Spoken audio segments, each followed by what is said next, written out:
a speech about Cesar Chavez, a Mexican-American who fought for the rights of farm workers, mostly in the 1970s and the 80s, written by Fortune, edited by Misty Polito. From the center of disaster, he was walking his way to better days. Injustice was making him walk faster. Dust bowls filled his eyes with haze. In a time filled with discrimination, segregation, and prejudice too.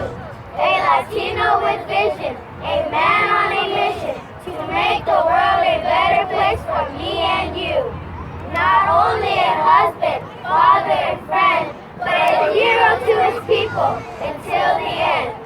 He fought for the rights of farmers. He fought for justice. He fought without violence, but not without silence. Because of this unordinary man, our generation thrives, with ancestors living through our lives. Our fight has been fought, his deeds never forgot. 1, 2, 3.